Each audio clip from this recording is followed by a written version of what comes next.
afternoons, we spend a few minutes with Massey actor George Beith. Now, you may remember George from last winter when he put his special twist on the poetry of Robert Service. This year, George is reciting the poetry of his buddy, Charlie Smith. So if you're all set, let's head on over to George's.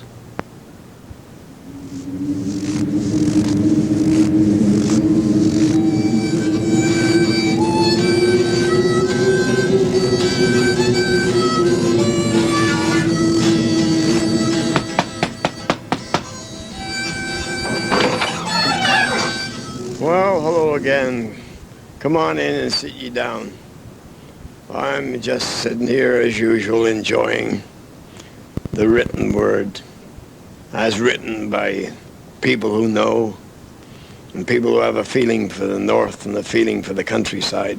You know, one of the most magnificent sights you used to be able to see in the country was a really big barn.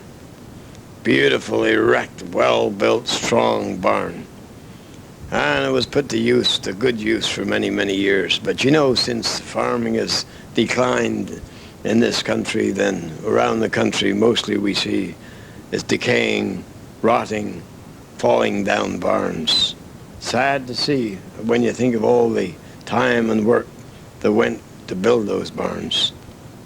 Here's a story about a barn that's had its day and is about to reach the ground, fall down, and be forgotten forever. The barn. The big barn screamed like a beast in pain as the dry, rotted timbers took the strain, and the rusted nails pulled loose again in the too familiar wind.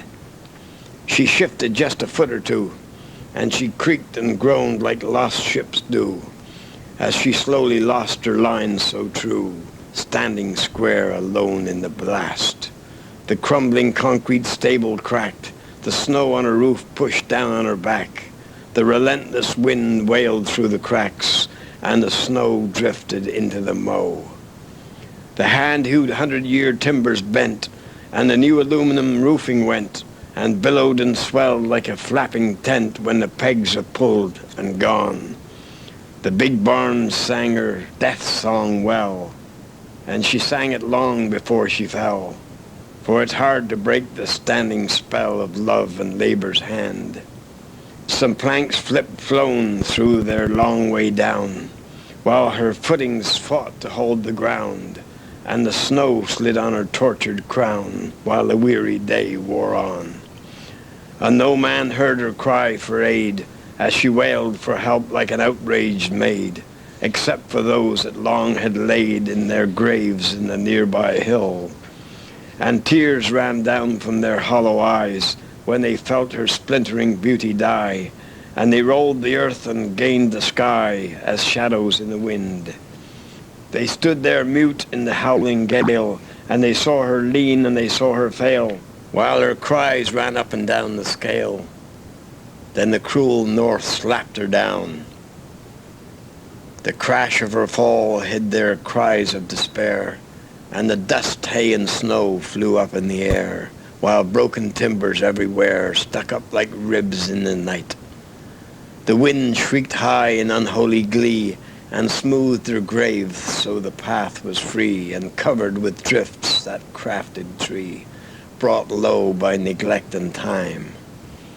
The figures faded without a trace, except for one that held his place, and the moonlight gleamed on his naked face. His defiance damned the sky. He ranted and railed in the face of God, then turned and crawled back in the sod, in the grave on the hill where the wild wind trod its dervish dance of death. So dreams die hard in Ontario, when the northern gales so steady blow, and the land is 6 months under snow, mortality is at hand. Sad, sad but true. One day the old barns will rise again, hopefully, and the prolific land will be farmed again. We all hope that that day will not be too far forthcoming. Good to have you visit. So long for now.